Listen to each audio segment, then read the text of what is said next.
नमस्कार, मी सचिन मोरे. आपण पाहताय जनादेश वृत्तवाहिनी. पाहूया आजच्या काही सविस्तर बातम्या. बाकी कार्यकर्त्यांची, पदाधिकाऱ्यांची आणि नागरिकांची इच्छा आहे की मी बेलापूर मतदारसंघातून निवडणूक लढावी आणि नक्कीच मी त्या अनुषंगानं तयारी देखील केलेली आहे. माझं काम देखील सुरू आहे.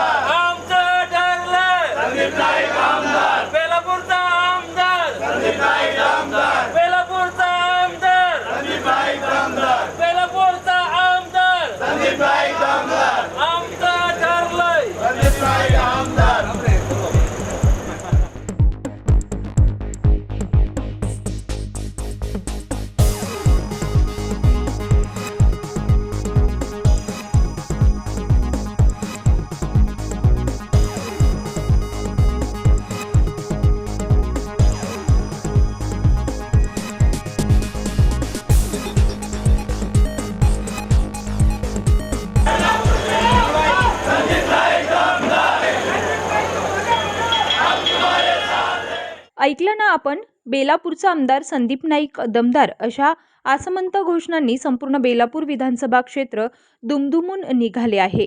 बेलापूर येथील भाजप कार्यालयात आयोजित भारतीय जनता पक्षाचे नवी मुंबई जिल्हाध्यक्ष संदीप नाईक यांच्या वाढदिवसाप्रसंगी त्यांना शुभेच्छा देण्याकरिता भाजपा लोकप्रतिनिधी, पदाधिकारी, कार्यकर्ते, युवा वर्ग, नवी मुंबईकर आणि विविध भागातून आलेल्या संदीप नाईक यांच्यावर प्रेम करणाऱ्या नागरिकांनी त्यांना बेलापूर विधानसभेचे भावी आमदार म्हणून भरभरून शुभेच्छा दिल्या आहेत.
First of all, on behalf of Dakshin Bharatiya Cell, I wish Mr. Sandeep Ji Naik happy birthday. He's a young and energetic guy which we got, and we all know that when he was a standing committee chairman in Navi Mumbai Municipal Corporation, he has done a tremendous job.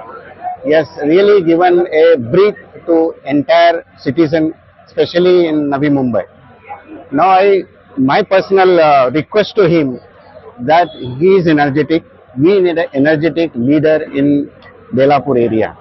So, entire Dakshin Bharatiya Cell is requested him to stand, because the reason is that he knows Navi Mumbai very well. He had trained under Sri Ganesh Ji Naik, and he know that you all know that Navi Mumbai is a mini India. People from Jammu Kashmir to Kanyakumari, people are staying here, and he is very friendly with everyone, whether it is a rich, whether it is a poor, whether it is from the village, whether it is from the city. And whatever complaint we reach to him, he is always ready to help us. What we want, our leaders should help our citizens. And my humble request to him on behalf of Dakshin Bharatiya Cell, that you should stand for CBD assembly election. And we are supporting him. Not only me, we are not looking into any other thing. The work which he had given to us, the time he is contributing to our people, and why not? He should come forward, and we can definitely make Navi Mumbai much better than this. And I wish him all the best. We would prefer him to be the MLA of Belapur constituency, because see, as it is, with generations we have to change. When the younger generation comes in, you will always see new things coming up, modern things coming up, which are, as of now, they are required for the city, the development of the city. आमचे आदरणीय सन्माननीय जिल्हाध्यक्ष, सर्व युवा नेतृत्व आणि तरुण तडफदार, कुठलेही त्यांचे निर्णय किंवा जी पण जबाबदारी त्यांच्याकडे येते एकदम कटाक्षपणे आणि नियोजनबद्ध पद्धतीने करण्याची असे शिस्तप्रिय असलेले आमचे जिल्हाध्यक्ष सन्माननीय संदीप गणेश नाईक साहेब, जे ऐरोली विधानसभाचे प्रथम आमदारही होते आणि विद्यमान आता जिल्हाध्यक्ष म्हणून त्यांच्याकडे जबाबदारी आल्यानंतर ज्या पद्धतीने त्यांनी पूर्ण बेलापूरच नाही तर नवी मुंबईमध्ये अशा प्रकारचं कार्य भारतीय जनता पार्टीला एक उदाहरण म्हणूनही दिलेलं आहे की त्यांच्या कामाची कार्यपद्धती ही केवळ नवी मुंबईतच नाही तर महाराष्ट्रातील इतर जिल्ह्यांमध्येही तो पॅटर्न राबवावं अशा प्रकारचं कामकाज असलेलं आमचे हे आदरणीय जिल्हाध्यक्ष. आज त्यांचा 4 ऑगस्ट रोजी वाढदिवस आहे. या वाढदिवसाच्या निमित्ताने आम्ही सर्व नवी मुंबई महिला जिल्ह्याच्या वतीने त्यांना ईश्वरचरणी प्रार्थना करतोय की त्यांना उदंड निरोगी आयुष्य लाभो आणि त्यांचं मार्गदर्शन आणि एक भाऊ म्हणून ज्याचा अर्थ आपण उलटा केला तर उभा असा आमच्या सर्व बहिणींच्या मागे एक खंबीरपणे रक्षण करणारा असा भाऊ सदैव आमच्या मागे मार्गदर्शनासाठी उभा राहावं आणि त्यांची उत्तरोत्तरी प्रगती व्हावी, मनोकामना त्यांची पूर्ण व्हावी. ज्या पद्धतीने त्यांनी ऐरोलीचा विकास केलेला आहे, आगामी विधानसभेमध्ये त्यांनी विधानसभा अनुषंगाने त्यांनी इतरही विधानसभेचा त्याच पद्धतीने विकास करावा अशी आमची इच्छा आहे आणि त्यांची ती इच्छा आम्ही सर्व महिला मोर्चा ताकदीने त्यांच्या मागे उभं राहून पूर्ण करून दाखवू. आपल्या वाढदिवसाप्रसंगी आलेल्या शुभेच्छांचा स्वीकार करत जिल्हाध्यक्ष संदीप नाईक यांनी भाजप पदाधिकारी, कार्यकर्ते आणि नागरिकांच्या भावना लक्षात घेता बेलापूर विधानसभा क्षेत्रातून आपण आमदारकी लढवणार असल्याची घोषणा यावेळी केली आहे. माझ्या वाढदिवसानिमित्तानं सेलिब्रेशन नको, परंतु समाज उपयोगी कार्यक्रमांचं आयोजन तर शक्य झाल्यास आपण करा अशा प्रकारचं आव्हान मी माझ्या कार्यकर्त्यांना केलं. नवी मुंबईमध्ये खूप मोठ्या प्रमाणामध्ये जवळपास सर्वच वॉर्डमध्ये विविध समाज उपयोगी कार्यक्रमांचं आयोजन केलं गेलं. हेल्थ कॅम्प असो, ब्लड कॅम्प असो, ज्येष्ठांचा सन्मान असो, एखाद्या NGOतील गरजवंतांना मदत असो, असे विविध कार्यक्रम माझ्या वाढदिवसानिमित्त आयोजित केले गेले. मी सर्व कार्यकर्ते, पदाधिकारी आणि जे माझे सहकारी आहेत त्यांनी माझ्या वाढदिवसानिमित्त मला एवढा मोठा सन्मान दिला, त्या सर्व कार्यकर्त्यांचं, पदाधिकाऱ्यांचं मी मनापासून आभार व्यक्त करतो. आज देखील खूप मोठ्या संख्येनं नवी मुंबईतील आणि नवी मुंबईच्या बाहेरचे देखील अनेक कार्यकर्ते मला शुभेच्छा देण्याकरता, आशीर्वाद देण्याकरता आज माझ्या या बेलापूरच्या कार्यालयामध्ये उपस्थित होते. मला सगळ्यांनी शुभेच्छा दिल्या.